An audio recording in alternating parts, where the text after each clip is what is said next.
Hey everybody, this is Brad from Johnson Small, better known as the one-handed mechanic. If I can do it, you can too. Today we are working on a T1700. This is a Craftsman tractor. This will be for a lot of different tractors that don't run. This is a crank. It will actually crank over, but it doesn't run. Okay, tools we're going to use today: a 1/4-inch electric ratchet, a 3/8 extension, 3/8 ratchet, the 5/8 spark plug socket. You can also use a deep 5/8 socket if you don't have the spark plug socket. The spark plug is a Champion RC12YC. I use the NGK brand, which is a CS6. 12-volt test light, a spark tester, and a fuel line clamp tool. All right, let's get to it. All right, so the first thing I'm going to do is I'm going to put the brake on. I'm going to lock that brake in, and then we're going to see if this thing cranks. Okay, it does crank. And we'll put it up on choke. It does have gas. It's got a full tank of gas. All right, so you have the fuel valve. Now, when I see a fuel valve in line like this is telling me that somebody put this in because they may have had a carburetor problem at some point. When you get fuel into the engine, people do this. This is the cheater way. This is not fixing your carburetor problem. This will bite you because obviously human nature, we forget to turn this off when we're done cutting our grass. And you shouldn't have to turn the fuel valve off when you're done cutting your grass.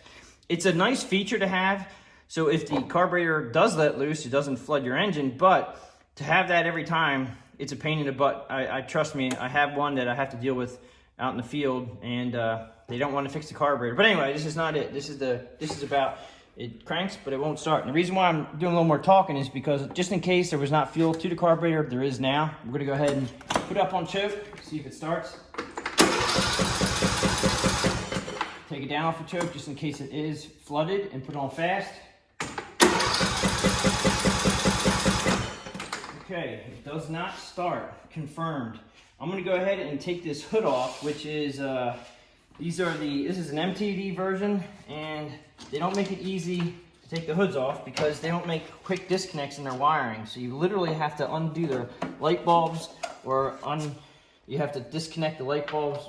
I leave the light bulbs in. I just pull out the whole socket assembly. It's just as easy because these tabs, the electrical tabs that go to your sockets, they tend to break. So I would rather just keep everything tucked in, or not tucked in, plugged in, so I don't break the tabs off, and I put these off to the side.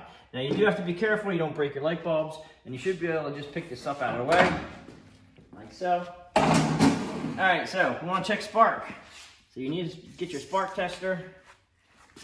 And I'm going to use my nice clip tool here, which actually will pull it pushes the boot off the spark plug. Because these spark plugs,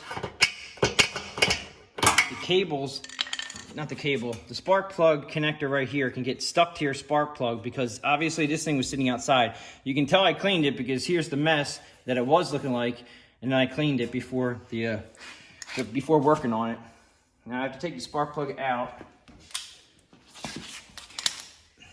Now we're going to check the spark plug we're going to check the ignition coil for spark. I use an inline spark tester. I've been using this for years. Some people like them, some people don't. As long as you have a spark tester that you're comfortable with using, this should glow like a lot. It should be a nice big glow when we crank it over. Let's crank it over. That is telling me the ignition coil is good. Doesn't necessarily mean that the spark plug is good, but the ignition coil is good. So we're gonna go ahead now and take the spark plug out.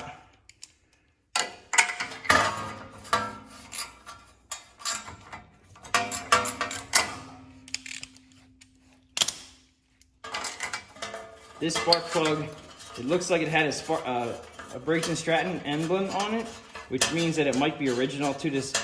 When Briggs puts out these motors and they sell them to the manufacturer of the equipment, they usually have Briggs & Stratton on the spark plug, which tells me that this is the original spark plug.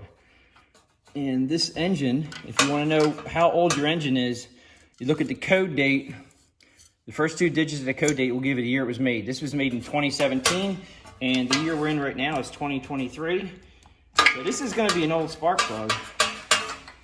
And looking at the spark plug, it actually doesn't look bad. Doesn't look too bad at all. All right, I'm gonna go ahead and throw a new spark plug in because you do the simple stuff first. I used pre-gap spark plugs from NGK. It's a CS6 spark plug, but the spark plug that goes in here is an RC12YC. Try to put these in by hand so you don't cross thread them.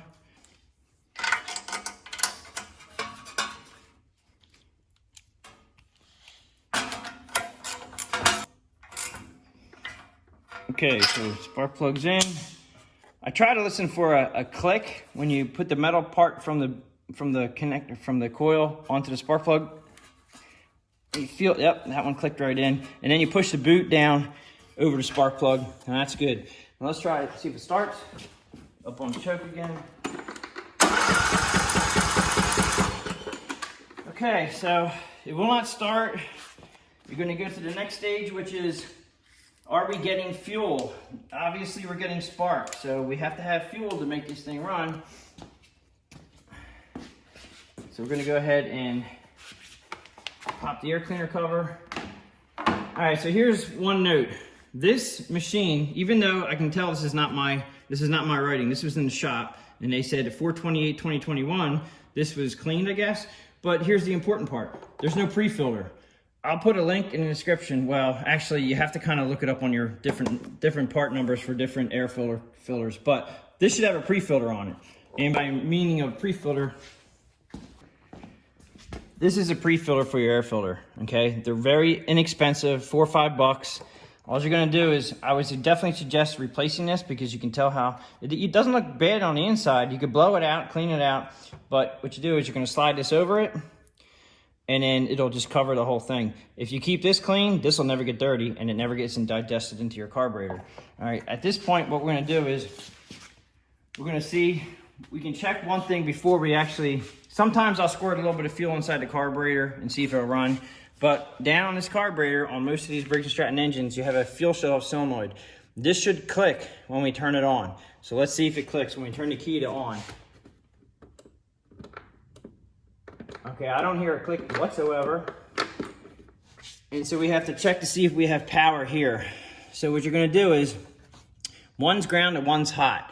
I can't remember, I'm pretty sure the black one's hot and the gray one could be ground, or vice versa. But we're gonna pull this off. Now, you have to have the ignition key in the on position when you do this.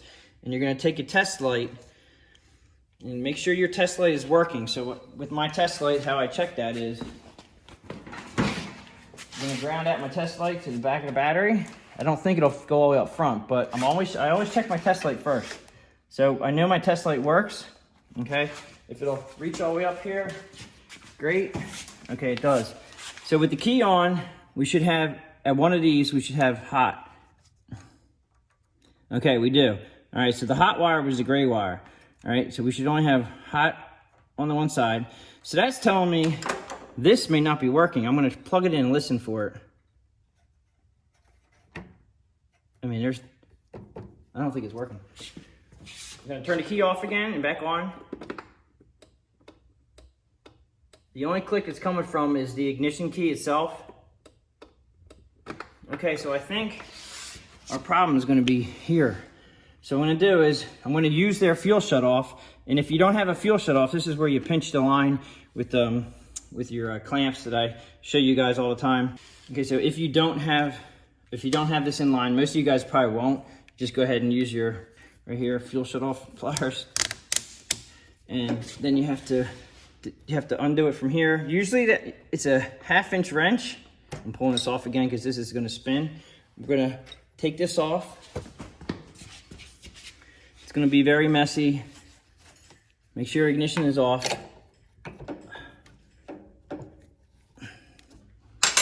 Gonna go ahead and unscrew this. Now basically it's draining the whole carburetor bowl. So you should definitely, and be careful, if the bowl doesn't fall off, let it be. You don't wanna dislodge this bowl, which is this.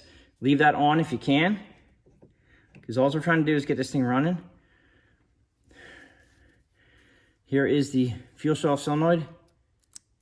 And I think there's supposed to, somebody might have been in here. There's supposed to be a rubber grommet on top of that, I think. So I'm gonna go ahead. You have to be careful. You don't want any gas sitting on this when you're I'm gonna plug this in right now. The key is off.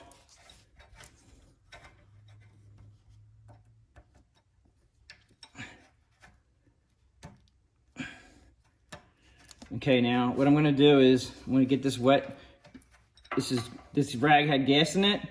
I'm gonna just hold the solenoid here to see if we can get this thing to be up. All right, so there goes my bowl. That was my fault. All right, so well, you can look inside your bowl. There's a little bit of contaminants in there.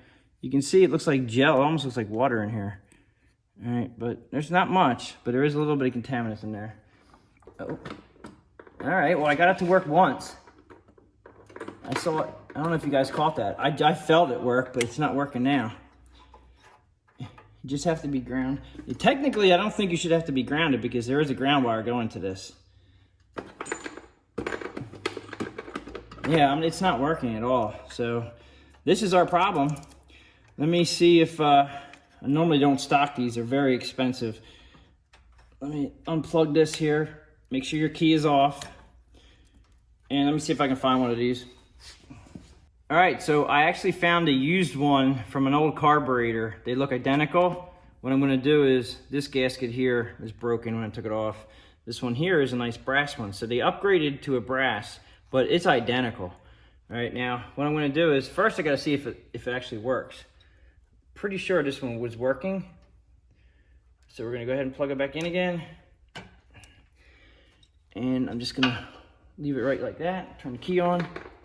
Okay, so you see how it went back down in? It's gonna be a little bit hard to see, but when you turn the key to on, that should come down, just like that. That's off, that's on. This is a fuel shutoff solenoid to help. Back in the day, they used to have backfiring really bad, and this was supposed to help that. And it has to a point, but it's still, yeah, people still complain about backfiring. I'm unplugging it, the key is off.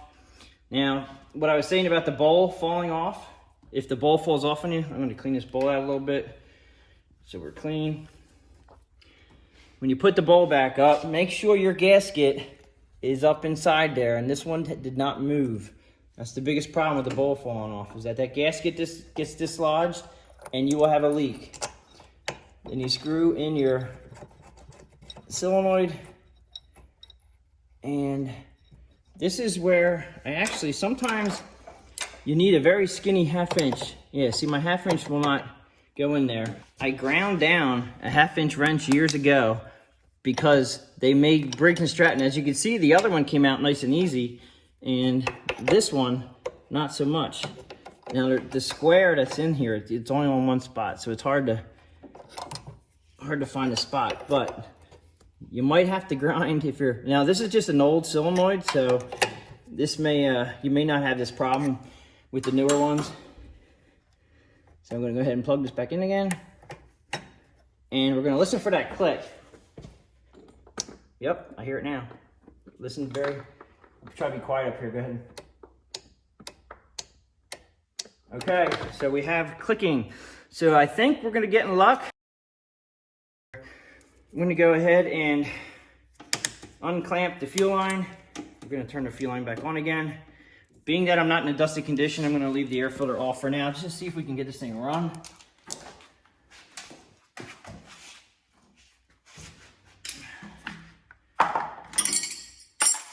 Okay, we're gonna go ahead and put it up on choke. Give the crank. Okay, what just sprayed out of here right here was for me cleaning the machine, so it's okay. That was just water.